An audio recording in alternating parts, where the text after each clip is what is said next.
తరముల క్రితం నా ప్రభువు ఈ లోకానికి రాజులకు రాజుగా వచ్చినప్పుడు, ప్రభువుగా వచ్చినప్పుడు ఆ యెరూషలేము ప్రవేశములో ఆయన గనక ఒక గుర్రము మీద వచ్చినట్లయితే ఆయనను రాజు అని సమాజం అనుకుని ఉండేది.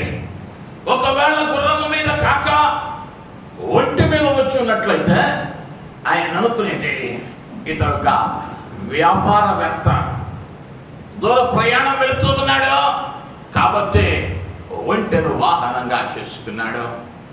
లేదా ఒక భారీ ఏనుగు మీద ఆయన వెళుతూ ఉన్నట్లయితే ఆయన అనుకుని ఉండేవారు ఇతడు ఒక సైన్యమునకు అధిపతి, నాయకుడు అని అనుకుని ఉండేవారు.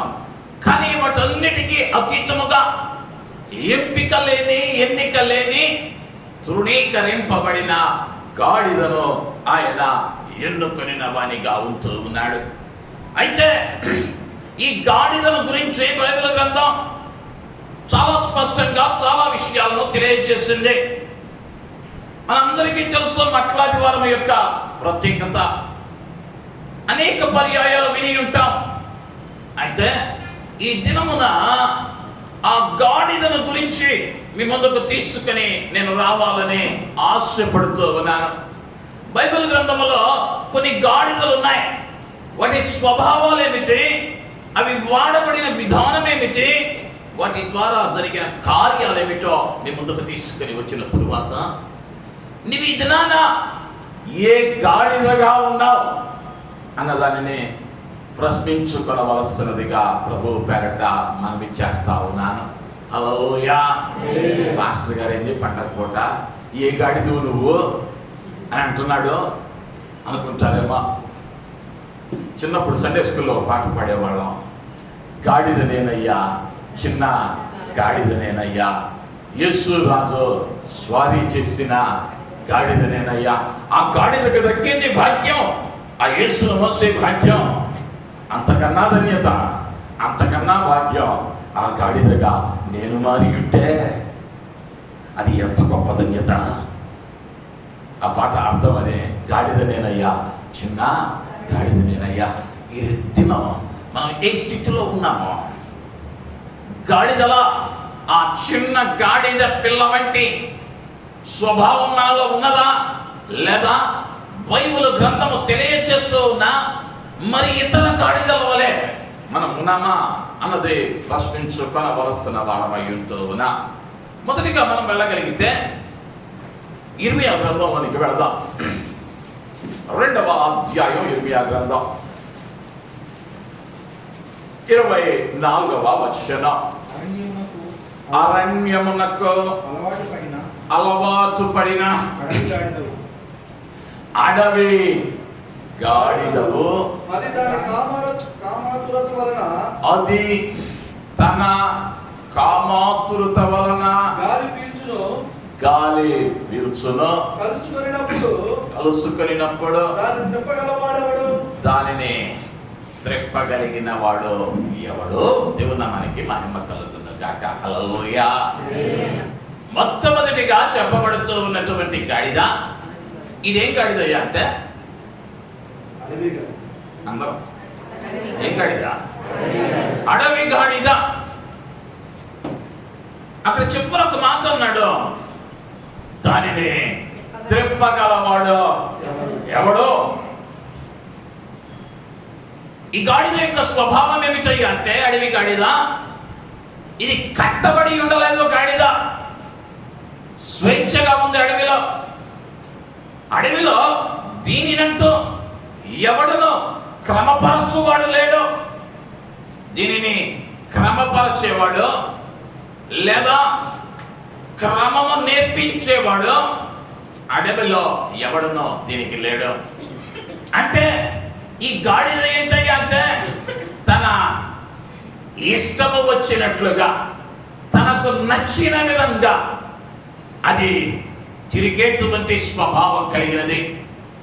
లేదా ఎవడైనానో దీనిని సాధు చేద్దాం అనుకున్నా కూడా అటువంటి వాడు ఎవడో ఉన్నాడు అని బైబిల్ అడిగింది. అంటే ఎవనికి లోబడదో ఈ గాడిద, ఎవనికి లోబడని గాడిద. అడవి అని అంటే అరణ్యము, అరణ్యము జన సంచారము లేని ప్రాంతము, ఖడ్గ మృగములు ప్రమాదకరమైనటువంటి స్థలాలు కలిగినటువంటిది. దానిని బైబిల్ అంటూ ఉన్నది ఆత్మీయముగా లోకము పాపము అని చెప్పబడుతూ ఉన్నది. లోకము పాపము అని చెప్పబడుతూ ఉన్నది. అంటే ఒక వ్యక్తి, ఒక విశ్వాసి అనబడని వాడు ఏం చేస్తాడయ్యా అంటే లోకములో ఉంటాడు. అడవి గాడిద వంటి స్వభావాన్ని కలిగిన వాడు అని తెలియజేస్తూ ఉంది. వీనికి నువ్వు ఏది చెప్పినా మంచి, ఏది మంచిదిగా బోధించినా వీడేం చెయ్యడయ్యా అంటే దానిని తీసుకొనలేడు, లేదా దానిని అర్థం చేసుకొనలేడు. వీడేమనుకుంటాడయ్యా అంటే నేను వెళుతూ ఉన్నదే సరైన మార్గం అనుకుంటాడు. వీడికి బోధించే నాయకుడు ఉండడు, వీరిని క్రమపరిచే నాయకుడు ఉండడు. ఎందుకయ్యా అంటే వీడు అడవిలో అరణ్యమునకు అలవాటు పడిన, అంటే పాపమునకు అలవాటు పడినవాడు, లేదా లోక కార్యాలకు అలవాటు పడినవాడు. మొదటిగా అలవాటుగానే వచ్చింది, ఇప్పుడు ఏమైతే బానిసగా మారింది. అది వీని మీద ఆధిపత్యం చేసింది. ఇక వీనికి ఏం తెలియదు అయ్యా అంటే ఏం జరుగుతూ ఉన్నదో కూడా తెలియదు. అనేక పర్యాయాల్లో ఈ అరణ్యము అనబడినటువంటి పాపములో విప్పబడిన గాడిదలమే. 2000 సంవత్సరాల క్రితం నా ప్రభువు ఈ లోకంలోనికి వచ్చి నీవైనా నేనైనా కట్టబడిన స్థితిలో ఉండగా పాపముల చేత, శాపముల చేత, అతిక్రమముల చేత, వ్యాధుల చేత, ఇక్కట్ల చేత, బానిసత్వము చేత కట్టబడిన స్థితిలో ఉన్నటువంటి మనలను విడిపించాడు. అయితే ఈ విడిపించి స్వేచ్ఛనిచ్చేసరికి ఈ గాడిదలు ఏమైనాయి అంటే అడవిలోకి వెళ్ళిపోయాయి, అడవి గాడిదలుగా మారాయి, పాపములోనికి వెళ్ళిపోయాయి, పాపమే లోకం అనుకున్నాయి. ఎవరైనా ఎప్పుడైనా దానిని సరిచేయ చూసినప్పుడు అవి వాటికి అవిధేయత చూపుతూ ఉన్నాయి, విధేయత చూపలేకపోతా ఉన్నాయి. ఎందుకయ్యా అంటే అవి పాపములో అలవాటు పడినవి, పాపములో అలవాటు పడినవి. పాపము ఎప్పుడైనా ఒక్క పర్యాయం చేసినోడికి హృదయం గుచ్చుకునింది. పాపం పొరపాటున చేస్తే అయ్యో ఈ పని ఎందుకు చేశానన్న వేదన కలిగింది. కానీ పాపములో బ్రతికే వారికి అది పెద్ద బాధగా, అది పెద్ద తప్పుగా వానికి అనిపించదు.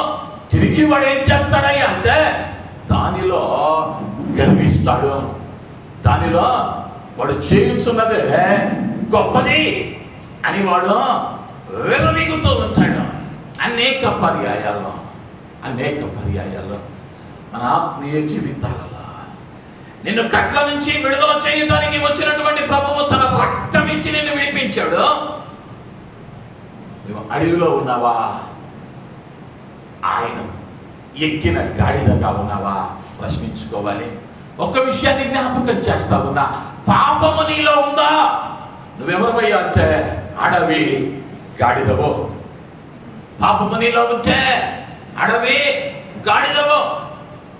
ఈ పాపాన్ని ఏం చేసుకుంటూ ఉన్నదయ్యా అంటే ఈ గాడిద కప్పుకుంటుందే తప్ప క్రమపరచాలనుకున్న వానికి అవిధేయత చూపుతూ ఉన్నది. ఆ పాపాన్ని ఒప్పుకోవటం వల్ల, విడిచిపెట్టడం వల్ల ఇది అడవిలో ఉన్నటువంటి అరణ్యమునకు అలవాటు పడిన అడవి గాడిద అని చెప్పబడుతూ ఉన్నది. రెండవదిగా ఆదికాండం 49వ అధ్యాయం, ఆదికాండం 49వ అధ్యాయం 14వ వచనం. ఇస్సాకారు రెండు దొడ్ల మధ్యను ఇస్సాకారు రెండు దొడ్ల మధ్యన పండుకొని ఉన్న బలమైన గార్ధబము బలమైన గార్ధబము. దేవుని నామానికి మహిమ కలుగును గాక. ఇస్సాకారు గురించి చెప్పబడింది. ఈ ఇస్సాకారు ఎవరయ్యా అంటే రెండు దొడ్ల మధ్య పరుండి ఉండిన బలమైన గార్ధబము. అంటే రెండు దొడ్ల మధ్య నివాసం ఉండే గాడిద. ఈ గార్ధబము రెండు దొడ్ల మధ్య నివాసం ఉండేది. ఈ దొడ్లు అని అంటే గొర్రెలను లేదా గాడిదలను మందలుగా ఒక చోట కట్టేస్తారు. దానినే గొర్రెల దొడ్డి లేదా గాడిదల దొడ్డి అని అంటారు. ఇది ఎక్కడుంటుందయ్యా అంటే రెండిటి మధ్యలో ఉంటుంది. రెండిటి మధ్యలో ఉంటుంది. ఇది ఏ గుంపుకు చెందినది కానట్లుగా కనిపిస్తూ ఉంటుంది. ఇది ఏ గుంపుకు చెందినది కానట్లుగా కనిపిస్తుంది. మీరు సాధారణంగా లోకంలో అనేక మంది అనేక సందర్భాల్లో వీడు గోపి లాంటి వాడురా అని అంటారు, విని ఉంటారు. గోపి అంటే వీళ్ళు ఏంటయ్యా అంటే ఎందుకు ఆ పేరంటే ఈ పిల్లి అవసరమైతే ఇటు దూకింది, అవసరం లేకపోతే అటు దూకింది. ఎటైనా దొరకదు. దానికి కావాల్సింది ఏంటయ్యా అంటే దాని యొక్క ప్రయోజనము మాత్రమే. దానికి ఉదాహరణగా ఈ సామెతను పెద్దలు పెట్టారు. విశ్వాసములో కూడా ఎలా ఉంటారయ్యా కొంతమంది అంటే రెండు దొడ్ల మధ్య నివాసంతో ఉన్నటువంటి ఇస్సాకారులే ఉంటారు. ఇటు పరిశుద్ధంగా ఉండరు, ఇటు లోకంలో ఉండరు. ఇటు పూర్తి పరిశుద్ధత ఉండదు, ఇటు పూర్తి లోకంతో కలిసిపోయిన వారిగా ఉండరు. ఆదివారం ఏమో హల్లెలూయా స్తుతి మహిమ, ఇంట్లో తెల్లారి లేచిన దగ్గర నుంచి సాయంత్రం వరకు మందిరం నుంచి వెళ్ళినంత వరకే ఉద్యమం ఉట్టి పడతా ఉంటుంది. ఉద్యమం ఉట్టి పడితే మళ్ళా సాయంత్రం ఆరైతే గోడ మారింది. ఇప్పుడు ఎందుకయ్యా అంటే ఆదివారం సెలవు దినం కాబట్టి ప్రత్యేకమైన షో వేయబడతా ఉంది అన్నింటికి. ఇప్పుడు ఎక్కడికి వెళ్ళాలి? పార్టీ మార్చాలి తప్పదా? ఇప్పుడు పరిశుద్ధత ఏమైంది? ఇప్పుడు ప్రార్థన ఏమైంది? అల్లరితో కూడిన ఆటపాటలు వద్దన్నాడుగా, ఏమైంది? కానీ సెలవు ఖాళీగా ఉన్నాం, కాలక్షేపం కావాలి, ఎంటర్టైన్మెంట్ కావాలి. ఎక్కడున్నామయ్యా అంటే రెండింటి మధ్యలో ఉన్నాం. వృత్తిగా మందిరానికి రావటం మానేసి ఇష్టానుసారంగా తిరిగే వాళ్ళం కాదు. ఆదివారం వస్తే మందిరానికి వస్తాం. ఒకవేళ మందిర సమయంలోనే, ఆరాధన సమయంలోనే ఓ ప్రముఖ సినీ ప్రముఖుడు మన ఏరియా వస్తున్నాడు అనుకుందాం, మన ఇంటి పక్కనే స్టే చేశారు అనుకుందాం. మన ఇంట్లో కిచెన్లో నుంచి చూస్తే ఆయన మొహం దగ్గరగా గమనించవచ్చు అనుకుందాం. మందిరానికి వస్తామా? వచ్చేంత భక్తిలో మనం ఉన్నామా? ఒకవేళ రాలేని భక్తిలో ఉన్నామంటే మనం ఎక్కడ ఉన్నట్టయ్యా అంటే రెండు దొడ్ల మధ్య ఉన్నట్లు. ప్రభు అన్నాడు రెండు తలంపుల మధ్య ఉండొద్దు. ఉంటే వెచ్చగానైనా ఉందో చల్లగానైనా ఉందో నులువెచ్చని జీవితం ప్రమాదం. నులువెచ్చని జీవితం ప్రమాదం. అనేక పర్యాయాలు మనలను మనం మోసం చేసుకుంటూ ఉన్నాం. ప్రభువులో ఉన్నామనుకుంటూ ఉన్నాం. కానీ ప్రభువులో మనం ఉంటే ఏమి రాకూడదయ్యా అంటే మరి ఒక దొడ్డిలోనికి నీవు వెళ్ళకూడదు. నీ కాపలు ఎవరయ్యా అంటే నీకోసం ప్రాణం పెట్టినవాడు, ఆయన అన్నాడు, నా గొర్రెలు నా స్వరము వినుము. నా గొర్రెలు ఏం చేస్తాయి? నా స్వరాన్ని వింటాయి. నేను ఎటు వెళితే అవి నా వెంట వస్తాయి. వాటిని నా గొర్రెలు అన్నాడు. వాటిని నా గొర్రెలు అన్నాడు. ఆ కాపరి చెప్పాడు అంటే అబద్ధం ఆడవద్దన్నాడు, నరహత్య చేయవద్దన్నాడు, నీ పొరుగు వాని నిన్ను వలె ప్రేమించమన్నాడు, నీ పొరుగు వానిదే నీవు ఆశింపవద్దన్నాడు, అసూయ పడవద్దన్నాడు, ద్వేషం వద్దన్నాడు, కలహం వద్దన్నాడు, పాపం వద్దన్నాడు, త్రాగుడు వద్దన్నాడు, దుర్వ్యసనాలు వద్దన్నాడు. మరి విన్నావా? ఆయన గొర్రెవేనా? ఒకవేళ వినకుండా ఉన్నామేమో. ఈ రోజైనా నీ కాపరి అయినటువంటి ప్రభువు స్వరము విని ఆయన తుదిలోనికి రాగలిగితే ఆయన నిన్ను చూసి ఆనందించే ప్రభు అయి ఉంటూ ఉన్నాడు. హల్లెలూయా, హల్లెలూయా. మొదటిది ఏ గాడిదయ్యా అంటే అడవి గాడిద. రెండవది 2 దొడ్ల మధ్య నివాసం ఉండిన గాడిద. మూడవది కీర్తనల గ్రంథం 39వ అధ్యాయం 9వ వచనం. దాని చేసినది నీవే గనుక నోరు తెరవక నేను మౌనినైతిని. నోరు తెరవక నేను మౌనినైతిని. నీవు పంపిన తెగులు నా మీద నుండి తొలగింపుము. నీవు పంపిన తెగులు నా మీద నుండి తొలగింపుము. నీ చేతి దెబ్బ వలన నేను క్షీణించుచున్నాను. నీ చేతి దెబ్బ వలన నేను క్షీణించుచున్నాను. దేవుడా మనకి మహిమ కలుగును గాక. అక్కడ గాడిద అన్న పదం సంబోధించకపోయినప్పటికీ ఆయనకి పరిశుద్ధులైన వారు, పండితులైన వారు, బైబిల్ మేధావులు ఆ వచనం ఎవరైతే మాట్లాడాడో ఆ వ్యక్తిని అన్నారు జ్ఞానము లేని గాడిద అని అన్నారు. ఎందుకు అన్నారో కూడా చెబుతా. ఎందుకు అన్నారో తెలుసుకోవాలి. లేకపోతే దావీదును పట్టుకొని ఆ మాట అన్నారు, జ్ఞానం లేని గాడిద అని, ఎంత పెద్ద తప్పు అని అనుకోవచ్చు. ఎందుకు అనబడటం జరిగిందయ్యా అంటే దేవుడు గొర్రెల దొడ్డిలో ఉన్నటువంటి దావీదును బయటకు తెచ్చాడు. గొర్రెలు మేపుకుంటున్న వానికి గొప్ప జయాలు ఇచ్చాడు. సింహము వస్తే, ఎలుగుబంటి వస్తే కాపాడాడు. ఆ యోనభవుడైన గొల్యాతును జయించి సౌలు చేతి నుండి ముమ్మారు తప్పించుకుని చివరకు రాజుగా పట్టాభిషేకము చేయించి రాజు మందిరములో రాజుగా నిలవబెడితే మోషే ధర్మశాస్త్రాన్ని క్షుణ్ణంగా ఎరిగిన దావీదు, మోషే ధర్మశాస్త్రాన్ని కంఠోపాఠంగా ఎరిగిన దావీదు, దేవుని కొరకు సితారాతో చక్కని ఆరాధన చేయగలిగిన దావీదు, ఆరాధన చేస్తూ ఉంటే దయ్యములో పారిపోగలవు అనేటువంటి ఆరాధనను చేసిన దావీదు ఇప్పుడు ఏమయ్యాడయ్యా అంటే జ్ఞానము లేక ఒక దినమున పొద్దుగుంకు వెళ్ళ మేడ మీదకు వెళ్ళాడు, మిద్దె మీదకు వెళ్ళాడు. మిద్దకు మీదకు వెళ్ళి తన రాజ్యాన్ని చూస్తూ ఉన్న క్రమంలో చూడకూడని ఒక సంఘటన చూశాడు.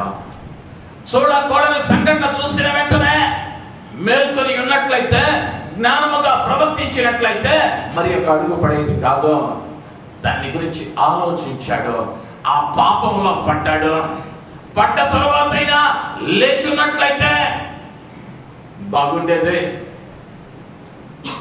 ఆమెను తన గృహానికి తెచ్చుకుంటూ ఉన్నాడు. ఆమె భర్తను హతమారుస్తూ ఉన్నాడు. ఆమె వలన సంతానాన్ని కంటూ ఉన్నవానిగా ఉంటూ ఉన్నాడు. ఇది చూసిన దేవుడు దావీదును మొత్తాడు. దావీదు మీదకు ఉగ్రత పంపించాడు.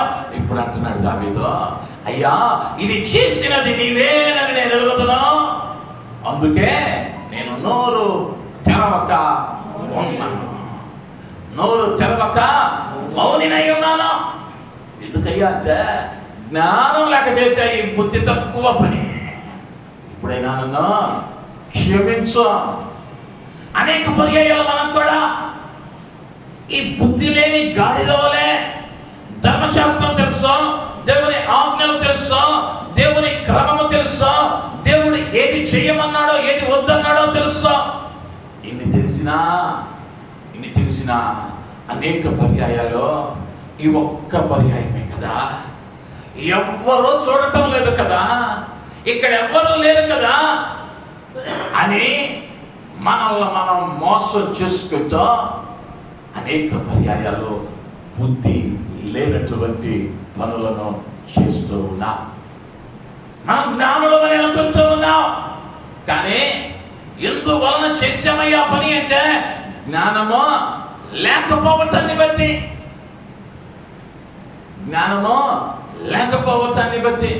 జ్ఞానము కలిగిన వాడు ఏం చేస్తా ఉన్నాడయ్యా అంటే సిద్ధపడుతూ ఉన్నాడు. జ్ఞానము లేని వాడు ఏం చేస్తాడయ్యా అంటే సమస్య వచ్చినప్పుడు చూసుకుందాం. జ్ఞానం కలిగిన వాడు ఎప్పుడయ్యా మేలుకుంటాడు అంటే కష్టం రాకముందే తన ఇంటి క్షేమం కొరకు కన్నీరు కాలుస్తాడు. బుద్ధిలో ఏం చేస్తాడయ్యా అంటే నష్టం కలిగినాక, వ్యాధి వచ్చినాక, బాధ వచ్చినాక అప్పుడు గుర్తొచ్చింది మందిరం, అప్పుడు గుర్తొచ్చింది దేవుని సన్నిధి, అప్పుడు గుర్తొస్తాడు దేవుడు. ఇది కాదు ప్రభువుకు కావాల్సిందే. బుద్ధి లేని గాడిదలు కాదు ఆయనకు కావాల్సిందే. జ్ఞానము కలిగిన వారు ఆయనకు అవసరం. నిన్ను బుద్ధి లేని స్థితిలో నుండే జ్ఞానం సిగ్గుపరచడానికే ఆయన నిన్ను బయటకు తెచ్చాడు. ఆయన అన్నాడు, మీలో ఎవరికైనానో జ్ఞానము కుదువుగా ఉన్న ఎడల వాడు యెహోవాను అడగవలెను. జ్ఞానం లేని వాళ్ళమే, మనం బుద్ధి లేని వాళ్ళమే, అవివేకులమే. కానీ ఏం చేయాలి అంటే అయ్యా ఈ బుద్ధి లేని గాడిదనైనా నన్ను జ్ఞానము కలిగిన గాడిదగా మార్చమని అడగాలి. బుద్ధి లేని మమ్మల్ని జ్ఞానం ఇవ్వమని అడగాలి. అందుకనే సొలొమోను అంటాడు, నీ జ్ఞానము మీద ఆధారపడక, నీ స్వబుద్ధి మీద ఆధారపడక ఆయన మీద ఆధారపడటం నేర్చుకోవాలి. దావీదు కనుక ఆమెను చూసిన వెంటనే వెళ్ళి కనుక ప్రార్థించి ఉన్నట్లయితే వెంటనే తన పాపం తనకు అర్థమై ఉండేది. ఆ పాపంలో కూరుకుని పోకుండా కన్నీరు కార్చేటువంటి ఆ కష్టం రాకుండా ప్రభువు కాపాడి ఉండేవాడేమో. కానీ అలక్ష్యం చేశాడు. జ్ఞానము లేక కార్యాన్ని జరిగించాడు.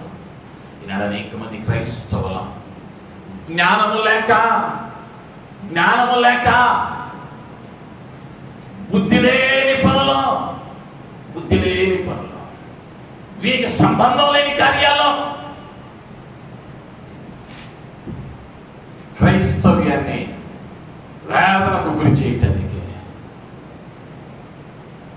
క్రీస్తును సంత వీధులలో నిలవపెట్టడానికి కారకులుగా మారిపోతా ఉన్నారు. ప్రస్తుత పరిస్థితులే దానికి సంకేతాలు, లేకపోతే ఉదాహరణలు.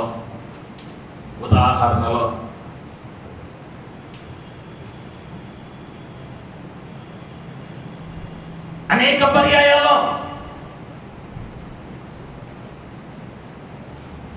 ఒక విషయాన్ని చెప్పాలని ఆశ ఉంది, కానీ ఇది సోషల్ మీడియాలో వెళ్ళింది. అయినప్పటికీ ప్రభు నామే మహిమ పరచబడను కాక. హల్లెలూయా. నిన్నటి దినాన ఒక చర్చ జరిగింది. ఒక దైవజనుడు మరణిస్తే ఆయన పోస్ట్ మార్టం రిపోర్ట్ మీద సంబంధం లేని వాళ్ళు వెళ్ళి తన మిత్రులమని చెప్పుకుని క్రైస్తవ కష్టపట్టిన వాళ్ళు, నాకు తెలిసిన వాడేవాడు, కానీ ఆ తప్పుకు చేకూట్టే వారిగా మారిపోయారు. వేదన ఎందుకయ్యా అంటే వస్తున్నటువంటి 10 రూపాయల కోసం సత్యాన్ని అమ్ముకునే దినాల్లో ఉన్నాం. ప్రభుకి వీళ్ళు అక్కర్లా. వీళ్ళెవరయ్యా అంటే బుద్ధి లేని గాడిదలో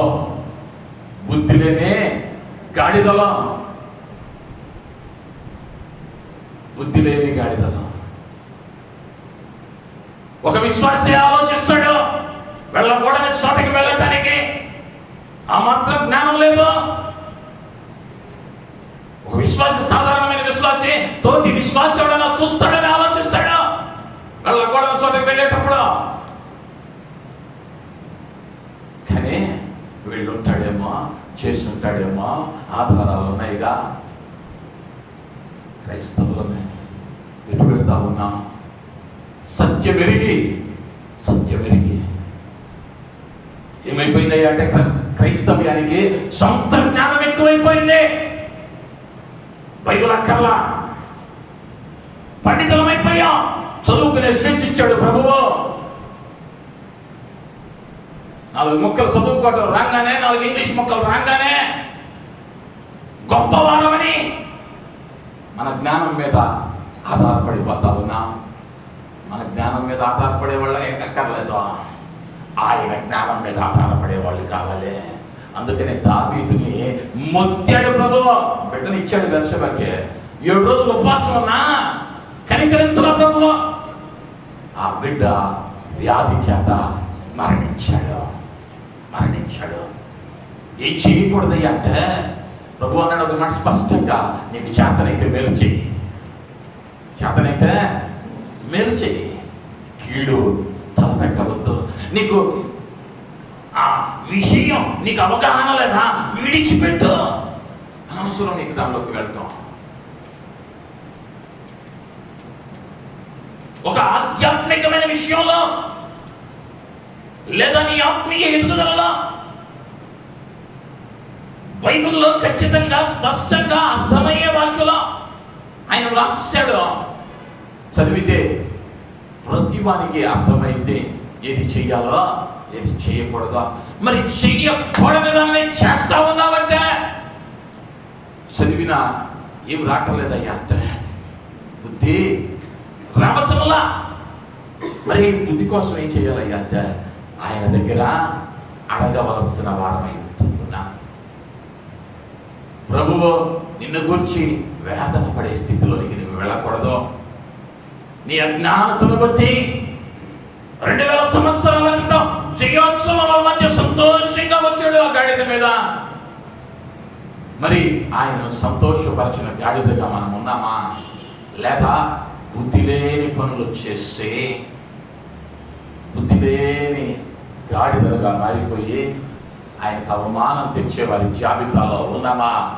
ప్రశ్నించుకొనవలసిన వారమై ఉంటున్నా. హల్లెలూయా, హల్లెలూయా. సంఖ్యాకాండంలోకి వెళితే 22వ అధ్యాయం 28వ వచనం. అప్పుడు యెహోవా ఆ గాడిదకు వాక్కునిచ్చెను గనుక అది నీవు నన్ను ముమ్మారు కొట్టితివి. చాలా మా దేవుని మనకి మహిమ కలుగుతుంది కాక. హల్లెలూయా.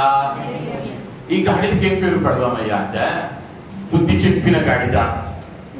ఈ గాడిద ఏం చేసిందయ్యా అంటే ప్రవక్తకు బుద్ధి చెప్పింది. బిలాము అనబడిన ప్రవక్త, బాలాకు అనబడిన రాజు ముందుగా ఇశ్రాయేలీయులను శపించడానికి బాలాకు రాజు కొంతమందిని బిలాము యొద్దకు పంపాడు. పంపిన మొదటి పర్యాయం బిలాము స్పష్టంగా చెప్పాడు, అయ్యా ఈ రాత్రికి నా ఇంట బస చేయండి, నేను యెహోవా యొద్ద విచారణ చేస్తాను, ప్రభువు వెళ్ళమంటే మీతో వస్తాను, లేని ఎడల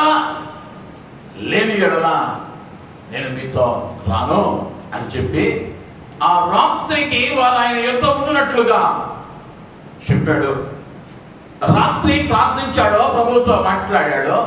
ప్రభు అన్నాడు, నీవు వెళ్ళటానికి వీలు లేదు, నా జనులను శపించుట అది ఆమోదయోగ్యం కాదు అని చెప్పేశాడు.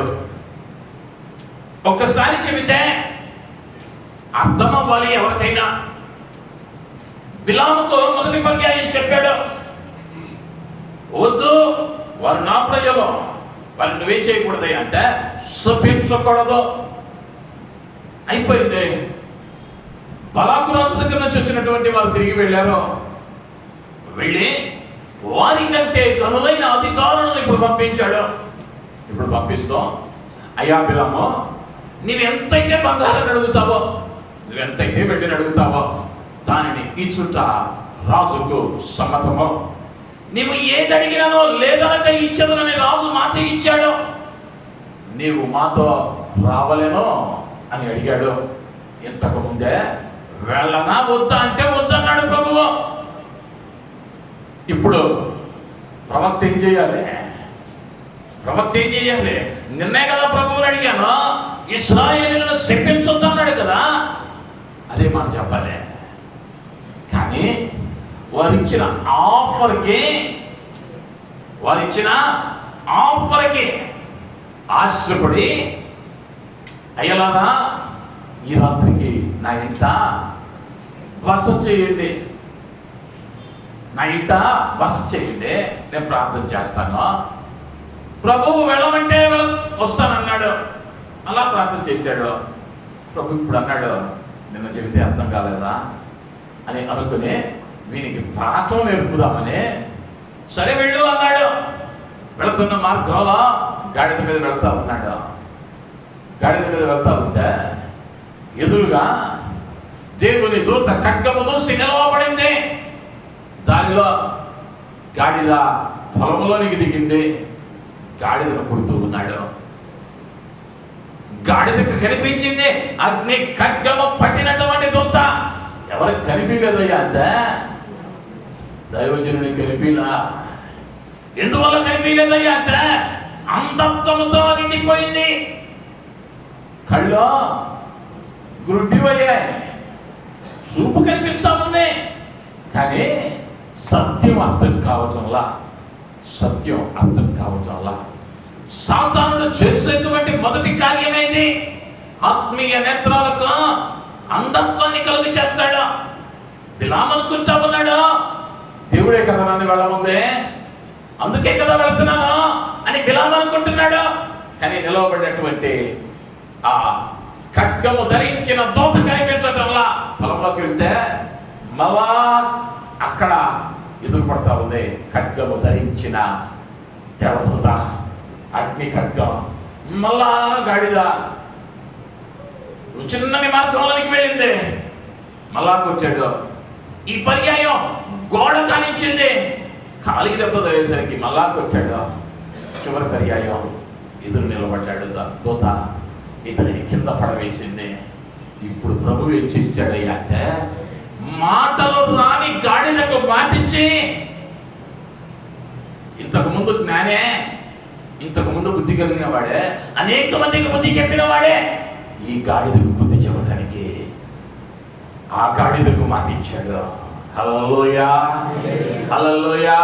కొన్ని పర్యాయాలు భక్తిలో ఇంతవరకు ఎంతో మందికి ఎన్నో సలహాలు ఇచ్చుంటాం, ఎంతో మందిని నడిపించుంటాం, ఎంతో మందిని బలపరిచి ఉంటాం. కానీ కలిగినటువంటి చిన్న చిన్న ఆశల వైపు, చిన్న చిన్న పరిస్థితులకు తలముక్కి కలుగుతున్నటువంటి ఆ చిన్న ఆశీర్వాదాన్ని చూసుకొని బుద్ధి లేనటువంటి కార్యాన్ని చేసి ఆయన ఒకరితో లోనుతూ ఉన్న వారంగా మారుతూ ఉన్నా. ఆయన ఏం చేస్తాడయ్యా ఈ సందర్భంలో అంటే నోరు లేని ప్రాణి చేత కూడా మాటిచ్చి బుద్ధి చెప్పగలడు. మాట లేని ప్రాణికి కూడా మాటిచ్చి బుద్ధి చెప్పగలిగిన దేవునిగా ఉన్నాడు. దేవునికే మహిమ కలుగును గాక. హల్లెలూయా, హల్లెలూయా. మొదటిగా ఏం గమనించామయ్యా అంటే అడవి గాడిద. ఇది అడవిలో ఉంది, అరణ్యములో ఉంది, క్రమము లేదు, పాపములో ఉంది. రెండవది రెండు దొడ్ల మధ్య ఉన్న గాడిద. దీనికి భక్తి తెలుసు, లోకము తెలుసు. పాపములో ఉంటది, ప్రార్థనలో ఉంటది, పాపములో ఉంటది, ఆరాధనలో ఉంటది. దీనికి ఎక్కడ అనుకూలత అనిపిస్తే అక్కడికి వెళ్ళగలదు ఈ గాడిద. రెండు దొడ్ల మధ్య నివాసం ఉండేటువంటి గాడిద. మూడవది జ్ఞానము లేని గాడిద. ఇదేం చేసిందయ్యా అంటే జ్ఞానయుక్తమైన మాటలన్నీ తెలుసు, దేవుని భక్తి ఏంటో తెలుసు, కానీ నేత్రాలు ఆశపడ్డాయని, శరీరం కోరుకున్నదని జ్ఞానము లేని కార్యాలను చేసి దేవునికి దూరమైనటువంటి గాడిద. మూడవది జ్ఞానము లేని గాడిద. నాలుగవది బుద్ధి చెప్పిన గాడిద. బుద్ధి చెప్పిన గాడిద. ఎవరికి బుద్ధి చెప్పిందయ్యా అంటే ఇంతకు మునుపు అనేక మందిని బలపరచిన వానికి చెప్పింది, అనేక మందిని సరిచేసిన వానికి చెప్పింది. ఐదవదిగా మనం గమనిస్తే మత్తయి సువార్త 21వ అధ్యాయం 2వ వచనం. ఈ ఎదుటనున్న గ్రామమునకు వెళ్ళుడి, వెళ్ళగానే కట్టబడి ఉన్న గాడిదయు దానితోనున్న యొక్క గాడిద పిల్లయు మీకు కనబడును. చాలమ్మా. ఐదవది కట్టబడి ఉన్న గాడిద. కట్టబడి ఉన్న గాడిద. ఇంతకు మునుపు చూసిన గాడిదలన్నీ కూడా కట్టబడి లేవు. కట్టబడి లేవు. అడవి గాడిదకు కట్లు లేవు, రెండు దొడ్ల మధ్య ఉన్న గాడిదకు కట్లు లేవు, జ్ఞానము లేని గాడిదకు కట్లు లేవు, లేదా బుద్ధి చెప్పిన గాడిద కట్టబడినదిగా లేదు. కానీ ఈ గాడిద ఏమైందయ్యా అంటే కట్టబడినదిగా ఉంది. అనేక పర్యాయాల్లో మనం కూడా ప్రభువు దగ్గరకు రావటానికి, ప్రభువులో ఎదగటానికి, ప్రభువులో బలపడటానికి అనేక విషయాల చేత కట్టబడిన వారంగా మారిపోతూ ఉన్నా. అనేకమైన కార్యాలు మనల్ని బంధించేస్తా ఉన్నాయి, మన సమయాన్ని పాడు చేస్తా ఉన్నాయి, మన యొక్క ఆశలు చంపేస్తూ ఉన్నాయి ఆ కట్లు. బైబిల్ గ్రంథంలో గమనించగలిగితే యేసుక్రీస్తు అన్నాడు, ఎటువంటి కట్లు చేత మానవుడు బంధింపబడ్డాడయ్యా అంటే పాపపు అనబడిన కట్ల చేత బంధింపబడ్డాడు, రోగము అనే కట్ల చేత బంధింపబడుతూ ఉన్నాడు, దయ్యముల కట్ల చేత బంధింపబడుతూ ఉన్నాడు, వ్యభిచారం అనేటువంటి కట్ల చేత బంధింపబడుతూ ఉన్నాడు, బానిసత్వము అనబడిన కట్ల చేత బంధింపబడుతూ ఉన్నాడు, మంత్రపు కట్లు అనబడిన వాటి చేత బాధింపబడుతూ ఉన్నాడు. అంతేకాదు మరణ కట్ల చేత మానవుడు బంధింపబడిన స్థితిలో ఉంటూ ఉన్నాడు. అయితే ఈ బంధింపబడిన గాడిద, కట్టబడిన గాడిద అది తనంతట తాను ఎక్కడికి వెళ్ళలేదు. ఎక్కడికి వెళ్ళలేదు. ఎక్కడైతే కట్టబడిందో అక్కడే ఉండాలి. దీనిని ఎవడనో సహాయము లేకుండా తనంతట తాను విడిపించుకొనలేదు. ఈ గాడిద ఏం చేయలేదయ్యా అంటే కట్టబడిన కట్లో తనంతట తానుగా విడిపించుకోలేదు. ఎవరైనా వచ్చి విప్పితేనే ఈ గాడిద విడిపింపబడింది. అనేక పర్యాయాల్లో మనకు అర్థం అవ్వాలి అంటే మనల్ని కనుక ఎవరైనా ఒక చెట్టుకో, స్తంభానికో, కుర్చీకో కట్టేశారు అనుకుందాం, మనల్ని మనం విడిపించుకోవడం సాధ్యమా? మనల్ని మనం విడిపించుకోగలమా? కుదరదు, కుదరదు. అదేవిధంగా పాపపు కట్లలో, శాపపు కట్లలో, అనారోగ్యపు కట్లలో, మంత్రపు కట్లలో, మరణ కట్లలో బంధింపబడిన వాడిని విడిపించాలంటే ఎవరో ఒకరు రావాలి. ఆ ఎవరో ఒకరు రావాల్సిన అవసరత ఏర్పడినప్పుడు రక్షకుడిగా మానవాళిని బ్రతికించడానికి ప్రభువులకు ప్రభువుగా ఆయన దిగి వచ్చి కట్టబడిన గాడిదలుగా ఉన్నటువంటి నిన్ను నన్ను విడిపించిన దేవునిగా ఉంటూ ఉన్నాడు. హల్లెలూయా, హల్లెలూయా. అయితే ప్రశ్నించుకోవాలి, ప్రశ్నించుకోవాలి. నువ్వు కట్టబడిన స్థితిలో ఉన్నావా? విడిపింపబడిన గాడిదగా ఉన్నావా? కట్టబడిన గాడిద కట్ల మధ్య ఉన్నది. పాపమో, శాపమో, వేదన, వ్యాధి వీటి మధ్య బ్రతికిపోతా ఉంది. కానీ వాటన్నిటి నుంచి ప్రభు ఏం చేశాడయ్యా అంటే విడిపించిన దేవునిగా అవుతూ ఉన్నాడు. చివరిగా ఒక్క గాడిదను మీకు జ్ఞాపకం చేస్తాను. మత్తయి సువార్త 21వ అధ్యాయం 7వ వచనం. ఆ గాడిదను దాని పిల్లను తోలుకొని వచ్చి వాటి మీద తమ బట్టలు వేయగా ఆయన బట్టల మీద కూర్చుండెను. ఆయన బట్టల మీద కూర్చుండెను. దేవుని నామానికి మహిమ కలుగున గాక. హల్లెలూయా, హల్లెలూయా. ఆయన ఏం చేశాడయ్య అంటే గాడిద మీద కూర్చున్నాడు. ఈ గాడిద ఏం గాడిద అంటే యేసును మోసిన గాడిద.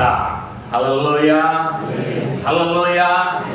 ఈ గాడిద ఏంటయ్యా అంటే యేసును మోసింది ఈ గాడిద. ఇంతకు ముందు ఈ గాడిద వస్తా ఉంటే ఎవ్వడు కూడా దీనిని పట్టించుకోవాలా. ఒకవేళ పట్టించుకున్నా అదిలించాలో అరిశాలో స్వీకరించుకున్నారు. కానీ ఇప్పుడు ఈ గాడిద వస్తా ఉంటే ఎలా ఉందయ్యా అంటే తమ బట్టలు పరచి ఈత మట్టలను వేసి కొందరు చెట్ల కొమ్మలను నరికి దారి పొడవునా పరిచిది. కొందరు చెట్ల కొమ్మలను నరికి దారి పొడవునా పరిచిరి. జన సమూహములలో ఆయనకు ముందు వెలుచున్న వారును వెనుక వచ్చుచున్న వారును దావీదు కుమారునికి జయము, ప్రభువు పేరిట వచ్చువాడు స్తుతింపబడును గాక, సర్వోన్నతమైన స్థలములో జయము అని కేకలు వేయుచుండిరి. జయము అని కేకలు వేయుచుండిరి. దేవుని నామానికి మహిమ కలుగును గాక. హల్లెలూయా. యేసు ఎక్కేసరికి, యేసును మోస్తుండేసరికి ఈ గాడిద దగ్గర ఘనత ఏంటయ్యా అంటే ఇది వెళతా ఉంటే దాని కాళ్ళ కింద వస్త్రాలను పరుస్తూ ఉన్నారు, మట్టలను పరుస్తూ ఉన్నారు. నిన్నటి దాకా గాడిద పనిందయ్యా అంటే ఇది బరువులు మొయ్యాలి, ఇది మొయ్యాలి బరువులు. కానీ ఇది నడవటానికి పరుస్తూ ఉన్నారు వస్త్రాలు. ఇప్పుడు ఏం మారిందయ్యా అంటే యేసును మోసేసరికి దీని స్థితి మారింది, దీని గౌరవం మారింది, దీని విలువ మారింది, దీని విలువ మారింది. ఈరోజు నువ్వు యేసును మోసే గాడిదగా మారగలిగితే, యేసును మోసే గాడిదగా మారగలిగితే నీ విలువ మారింది. నిన్నటి దాకా సమాజంలో నీకు విలువ లేదేమో, చిన్నగా చూశారేమో, చిన్నవాడి అన్నారేమో.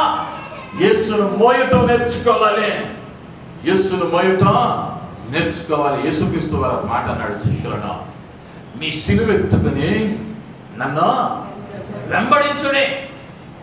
ఎవరి సిలువ వల్ల ఎత్తుకుని వెంబడించాలి. సిలువను మోసుకుంటూ వెంబడించడం అంటే శ్రమల మధ్య, ఇబ్బందుల మధ్య ఆయనను విడువక వెంబడించడం. ఆయనను మోయటం అంటే, ఆయనను మోయటం అంటే ఏదో మెడలో బంగారపుదే 10 గ్రాములు సిలువేస్తే మేము సిలువను మోస్తున్నాం అనుకుంటే పొరపాటే. చెక్కదో, బంగారపుదో, ఇత్తడిదో, వెండిదో ఒక సిలువ కొనుక్కొని మెడలో వేసుకొని మేము యేసును మోస్తున్నామంటే పొరపాటే. ఆయనను మోయటం అని అంటే ఇప్పుడు గాడిద ఆయన మోసుకొని వెళ్తుంటే ఏం జరిగిందయ్యా అంటే యూదుల రాజు స్తుతింపబడును గాక అని ఆయన ఏం చేశారయ్యా జనులు అంటే స్తుతించారు. ఇప్పుడు నువ్వు మోసుకెళ్తున్న యేసును చూసి సమాజం ఏం చేయాలి అంటే ఆయన నామాన్ని మహిమపరచాలి. ఎలాగయ్యా జరిగింది అంటే నువ్వు చేస్తున్న పనిని చూసి నీ ప్రభువుకు మహిమ కలగాలి. నువ్వు మాట్లాడిన మాటను బట్టి నా ప్రభువుకు మహిమ కలగాలి. నీవు చేస్తూ ఉన్న పనిని బట్టి, నువ్వు వెళుతూ ఉన్న స్థలాన్ని బట్టి, నీవు మాట్లాడుతున్న ప్రతి మాటను బట్టి నా యూదుల రాజు అయిన ప్రభువు స్తుతింపబడును గాక అని లోకులు కేకలు వేయాలి. మరి మనం చూసినటువంటి అన్నిలో, మనం చూస్తూ ఉన్నటువంటి ఇరుగు పొరుగు వారు యేసును మోస్తున్నాం అనుకుంటున్నాగా, క్రైస్తవులం అనుకుంటున్నాముగా, మరి ప్రభువును స్తుతిస్తూ ఉన్నారా? నిన్ను చూసి స్తుతిస్తూ ఉన్నారా? అయ్యా ఒక్క మాట చెబుతా, సువార్త చెప్పటానికి, బైబిల్ను వివరించడానికి పండితులు, మేధావులు కోట్ల మంది ఉన్నారు ప్రపంచంలో. వీళ్ళ వల్ల ప్రయోజనం లేదు. ప్రభువు కావాల్సిందేదయ్యా అంటే క్రీస్తును చూపేవారు కావాలి, క్రీస్తును మోసేవారు కావాలి, క్రీస్తును మోసే ఒక్కడుంటే చాలు, ఊరు మారింది. క్రీస్తును మోసేవాడు గ్రామానికి ఒకడుంటే చాలు, గ్రామం మారింది. మీ అందరికీ తెలిసినటువంటి పాట, I have decided to follow Jesus, no turning back, no turning back. ఆ పాట రాసింది నాగా జాతికి చెందినటువంటి ఒక వ్యక్తి. ఆ నాగా జాతి ఎలా ఉంటుందో అంటే అడవుల్లో బ్రతుకుతారు ఆ తెగవారు. వారి జీవనోపాధి మనుషులను వేటాడి భుజించటం. వారి సాంప్రదాయం ఎంతమందిని అయితే తిన్నారో ఆ తినిన వారి పూర్వీకులను మెడలో వేసుకోవటం అలవాటు. ఆ సాంప్రదాయం మధ్య ఎదిగినటువంటి ఈ నాగా తెగకు చెందినటువంటి వ్యక్తి ఎలానో ప్రభువు తెలుసుకున్నాడు. కుటుంబంగా రక్షించబడ్డారు. ఆ తండాలో, ఆ పట్టణంలో, ఆ గ్రామంలో ఉన్న వారందరికీ స్వార్థ చెబుతూ ఉన్నారు. అధికులు మార్చబడుతూ ఉన్నారు. సత్యాన్ని తెలుసుకొని ఇది నచ్చని ఆ దినాలలో గ్రామ పెద్ద ఈ వ్యక్తిని పిలిచి వార్నింగ్ ఇచ్చాడు. నీకు పిల్లలు ఉన్నారు, భార్య ఉంది. నువ్వు గనక వినకపోతే, ఈ సువార్త ఆపకపోతే, ఈ క్రొత్త దేవుణ్ణి తేకుండా ఉంటే నిన్ను బ్రతికిస్తాం, లేకపోతే చంపేస్తామన్నారు. మొదటిగా చెప్పారు, నీ భార్యను చంపేస్తామన్నారు. కళ్ళ ముందు భార్యను చంపేశారు. కళ్ళ ముందు భార్యను చంపేస్తే అప్పుడు రాశాడు అయిపోట, I have decided to follow Jesus, no turning back. ఆ తర్వాత వచనంలో రాస్తాడు, నా ముందు సిలువ, నా వెనక లోకం, నేను వెను తిరగనా. భార్యను చంపిన వెళ్ళలేదు అనుకున్నారా? ఇద్దరు యవన బిడల్లో, మగ బిడలు, వాళ్ళిద్దరిని చంపేస్తామన్నారు. ఆయన ఆగల. ఇద్దరు కన్న బిడ్డలను కంటి ఎదుట చంపేస్తా ఉంటే మళ్ళా ఇంకో చరణం రాస్తా ఉన్నాడు. ఎప్పుడైతే దాన్ని చూశారో ఇక ఆకర్కన్నారు, నిన్ను చంపేస్తామన్నారు. ఇతరుని చంపడానికి సర్వం సిద్ధం చేశారు. అప్పటికి పాడుతూ ఉన్నాడు, I have decided to follow Jesus. ఈ మాట అనేసరికి బుర్రలు పోయినాయి వాళ్ళకి. అప్పటిదాకా మనుషులను చంపి తినేవాళ్ళు, అసలు ఎప్పట్లో వీడు భార్యను చంపితే పాట రాస్తాడు, పిల్లలను చంపితే పాట పాడతాడు. అసలు ఈ వ్యక్తి పరిచయం చేస్తున్న వ్యక్తిలో ఏముంది అని తెలుసుకుందామని, అసలు ఏముందయ్యా ఆయన దగ్గర అని అడిగితే ఆయనను పరిచయం చేశాడు ఆ తండా వారికి. ఆ తండా వారు మొత్తం మార్చబడ్డారు. దేవునికి మహిమ కలుగును గాక. హల్లెలూయా. ఆయనను మోయటం అంటే అది.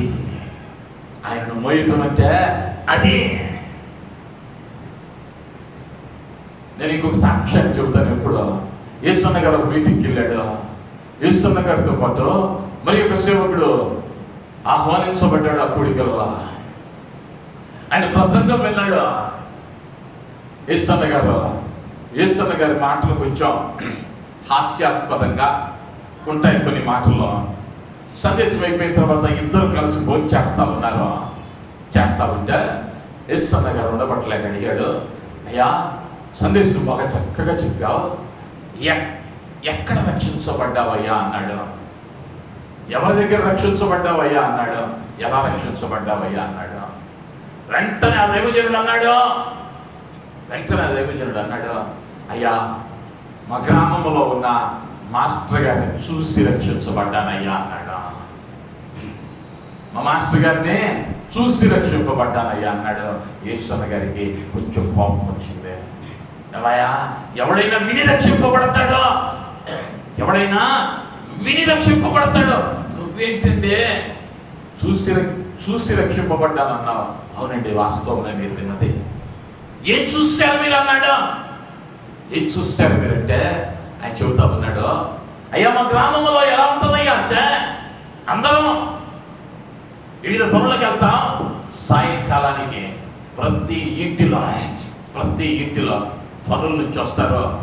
ఏదో ఒక కారణం చేత ఈ ఇంట్లో 6ంటికి గొడవ అయితే పక్కింట్లో 7ంటికి, ఆ పక్కింట్లో 8ంటికి ఏదో ఒక గొడవ పండుకునే లోపు జరగాలి. ఇంట్లో ఇళ్ళు కొట్టుకొని ఇళ్ళన్నా బయటికి రావాలి, ఇంట్లో సామానన్నా బయటికి రావాలి రోడ్డు మీదకి. ఈ విషయం ఆ పక్కన ఉన్న 4 ఏళ్ళకి తెలియాలి. ఇది మా ఊరి వాతావరణం. ఏదో ఒక సమస్య, ప్రతి ఇంటిలో అలజడి ప్రతిరోజు ఉంటుంది. ఏ ఇల్లు నెమ్మదిగా ఉండదో అది మా ఊరి విధానం. అయితే మా ఊరికి ఒక మాస్టర్ వచ్చాడు. 4 సంవత్సరాలు ఉన్నాడు మా ఊర్లో.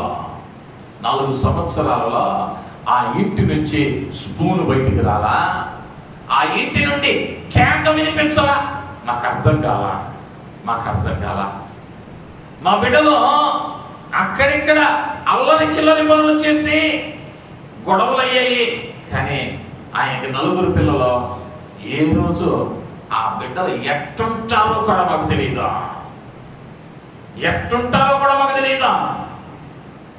ఇవన్నీ తట్టుకోలేక ఒకరోజు మాస్టర్ గారిని వెళ్ళి అడిగాను, అయ్యా 4 సంవత్సరాల నుంచి చూస్తున్నాను నిన్ను, మీరు ఎలాగండి ఇలా ఉండగలుగుతున్నారు?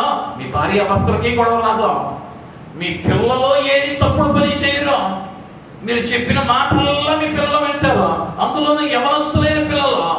ఎలాగయ్యా ఎలా సాధ్యమవుతుంది మీకు? మాకు కూడా చెబితే మా కుటుంబాలు కూడా అలా ఉంటామంటే ఆయన అన్నాడంట, ఇంటికి ఆహ్వానించి కూర్చొని పెట్టి, అయ్యా ఇదిగో ఈ గ్రంథాన్ని చదువు, ఈ పుస్తకాన్ని చదువు, ఇది నీ జీవితాన్ని మార్చిద్దని క్రొత్త నిబంధన గ్రంథాన్ని ఇచ్చాడు. ఇప్పుడు రక్షించబడటానికి కారణం ఏమైందయ్యా అంటే మాస్టర్ గారి కుటుంబం అయింది. మరి నీ కుటుంబాన్ని చూసిన వాడు క్రీస్తు దగ్గరకు రావటానికి ఇష్టపడతాడా, ఆశయపడతాడా? ఆలోచించుకోవద్దా? వచ్చేవాడు కూడా నిన్ను చూసి వెళ్ళిపోయే స్థితిలో ఉన్నావేమో. ఒక తమ్ముడు అన్నాడు నాతో, మందిరానికి వెళ్ళాలన్నట్టున్నా, కానీ అక్కడికి వచ్చే వాళ్ళని చూస్తే వెళ్ళబుద్ధి కాదన్నా. ఈరోజు మందిరాలు అలానే ఉన్నాయి. ప్రభువును మోసే మందిరాలుగా లేవు.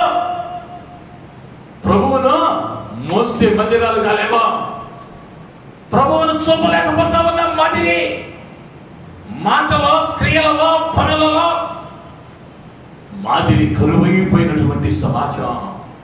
ప్రభువుకు ఏ గాడిద కావాలయ్యా అంటే ఆయనను మోసే గాడిద కావాలి. మరి ఈరోజు నువ్వు ఏ గాడిదగా ఉన్నా? అడవి గాడిద వలె పాపములో అల్లాడిపోతూ ఇది ఏ లోకం అనుకుంటున్నావేమో? జాగ్రత్త. లేదా 2 తొట్ల మధ్య నిలువబడిన పరుండిన బలమైన గార్ధము అనబడిన ఇస్సాకారు వలె 2 తలంపుల మధ్య ఉన్నావేమో, 2 కార్యాల మధ్య నిలవబడిపోయావేమో. అటు పరిశుద్ధత, ఇటు పాపం. ఏదైనా ఒక గుంపులో నువ్వు చేరాలి. 3వది జ్ఞానము లేని గాడిద. సత్యమేమిటో తెలుసు, పరిశుద్ధుల గుంపులో ఉందామనుకున్నావు, కానీ అప్పుడప్పుడు అవకాశం దొరికినప్పుడు, ఆలోచన కలిగినప్పుడు, నేత్రాలు కోరినప్పుడు పాపంలోనికి వెళుతూ ఉన్నావేమో. గాడిద ఏం గాడిద అంటే జ్ఞానము లేని గాడిద. 4వదిగా బుద్ధి చెప్పిన గాడిద. బుద్ధి మాలిన పనులు చేస్తా ఉన్నావేమో. ప్రభువు ఒక పర్యాయం చెప్పినా వినకుండా విసిగిస్తూ ఉన్నావేమో. నీ కొరకు ఒక బుద్ధి చెప్పే గాడిదను పంపుతాడు. బుద్ధి చెప్పే గాడిదను, పరిస్థితిని ప్రభువు కలుగ చేస్తాడు. 5వదిగా కట్టబడిన గాడిద. ఇంకా కట్టబడిన స్థితిలో ఉన్నావేమో. ఏ కార్యాలు నిన్ను కట్టివేస్తా ఉన్నాయో ప్రశ్నించుకున్న చివరిగా యేసును మోసిన గాడిద. యేసును మోస్తే ఈ గాడిద ఏమైందయ్యా అంటే ఘనపరచబడింది, ఘనత వహించిన గాడిదగా మారింది. తన జీవితం మారిపోయింది. తన భారం లేదిక. ఇంతవరకు దాని మీద భారం ఉంచేవారు, ఇప్పుడు ఆ భారం లేదు. గుండెంతా నిండినదిగా, గుండెంతా సంతోషం నిండినదిగా, ఆనందంగా వెళుతుంది. ఇప్పుడు బరువు మోస్తా ఉంది కానీ యేసునే ఇప్పుడు అది బరువు అని ఫీలా, ఇది ఇప్పుడు గొప్పగా అనిపిస్తా ఉంది. గాడిదకు నువ్వైనా నేనైనా యేసును మోయటం నేర్చుకుంటే ఆ కట్టుబాటు, ఆ ఆజ్ఞను పాటించడమో ఆనందంగా అనిపించిందో తప్ప భారంగా అనిపించదు. ఈరోజు ఏం చేస్తున్నామయ్యా అంటే ఆయనను మోయటం నేర్చుకోలేకపోయేసరికి భారం అనిపిస్తా ఉన్నాయి. ప్రార్థనకు రావాలంటే భారం, మందిరానికి రావాలంటే భారం, దేవునితో సమయం గడపాలంటే భారం, దేవునికి ఇవ్వాలంటే భారం. ఎందుకయ్యా అంటే మనము మోస్తున్నాం అనుకుంటున్నాం ఆయన్ని మొయిట్లా. ఆయన మోస్తే ఏమైతుంది అంటే ఇది భారంగా అనిపించదు, ఆనందంగా అనిపించింది. హల్లెలూయా, హల్లెలూయా. అక్కడ కట్టబడిన గాడిద దగ్గరికి వచ్చి ఒక వ్యక్తిని అడుగుతా ఉంటే, విప్పుతూ ఉంటే అడుగుతున్నారు. ఎందుకు విప్పుతున్నారంటే అది ఆయనకు కావాలి. వెంటనే వారు దానిని తోలి పంపిరి. ఇప్పుడు మీ ఇంటికి ఎవరిని వచ్చి బయట పెట్టిన బైక్ని ఫలానా వ్యక్తికి కావాలంట అనగానే తాళాలు ఇచ్చి పంపిస్తావా? పంపిస్తావా? ఎందుకు పంపియం?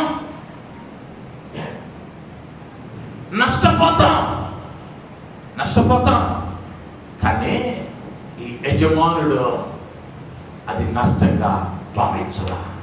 ఎందుకయ్యా అంటే ఇచ్చిన ఆయనకే ఇస్తున్నాను కాబట్టి ఇదేం కాదు, నష్టం కాదు. ఇచ్చిన ఆయనకే ఇస్తున్నాను కాబట్టి, కలుగ చేసిన వానికి కాలుకగా ఇస్తున్నాను కాబట్టి ఇదేం కాదు, నాకు నష్టం కాదు అని ఇష్టంగా పంపారు. నీ జీవితాన్ని ఏం చేయాలయ్యా అంటే ఆయనకి ఇష్టంగా సమర్పించాలి. నీ హృదయాన్ని ఆయనకి ఏం చేయాలయ్యా అంటే సంతోషంగా సమర్పించాలి. ఆ సమర్పించడం నేర్చుకుంటే నిన్ను నువ్వు సమర్పించుకున్నావు అనుకో, ఆటోమేటిక్గా నీ సమయాన్ని ఇవ్వగలవు. నిన్ను నువ్వు కనుక ప్రభువుకు సమర్పించుకుంటే ఇక వెనకాడకుండా నీ సమయాన్ని ఇవ్వగలవు, వెనకాడకుండా నీ ధనాన్ని ఇవ్వగలవు, వెనకాడకుండా నీకు కలిగిన సమస్తములో ఆయనకు భాగం ఇవ్వగలవు. హల్లెలూయా, హల్లెలూయా.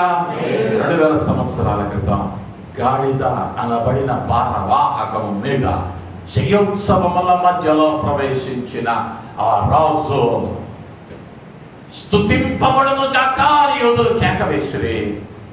ఆ గాడిద గణపరచబడిన గాడిదగా ఉంది.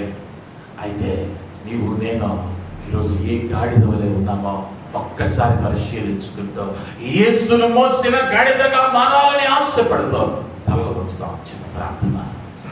కృప కలిగిన మా తండ్రి, దయగలిగిన మా యేసయ్య, నిబంగాల పాదాలకు వందనాలు, స్తుతులు, స్తోత్రాలు. అయ్యా లేఖనాలలో నుండి అయ్యా గాడిద ద్వారా మీరు మాట్లాడిన మాటలకై వందనాలు. అయ్యా బిడ్డలను ఆయన ఆత్మ పరిశీలన చేసుకుంటూ ఉండగా అయ్యా బిడ్డలు ఏ స్థితిలో ఉన్నారో, ఏ గాడిద వంటి స్వభావాన్ని కలిగి ఉన్నారో స్పష్టంగా బిడ్డలకు తెలియజేయండి. అయ్యా బిడ్డలను ఆయన ఎవరెవరైతే అయ్యా నిన్ను మోసే గాడిదలుగా మారాలని ఆశపడతా ఉన్నారో బిడ్డల ఆశలను నిండారుగా దీవించమని, అయ్యా బిడ్డల వాంఛలను తీర్చమని, నిన్ను మోసేవారిగా, నిన్ను లోకానికి పరిచయం చేసేవారిగా, నీకు మహిమ తెచ్చేవారిగా బిడ్డలని నిలవపెట్టమని, మహిమ పొందమని, నీ గొప్ప కార్యాలను జరిగించమని యేసు నామములో అడుగుతున్నాను తండ్రి. ఆమేన్, ఆమేన్. దేవుని నామానికి మహిమ కలుగును గాక. హల్లెలూయా, హల్లెలూయా.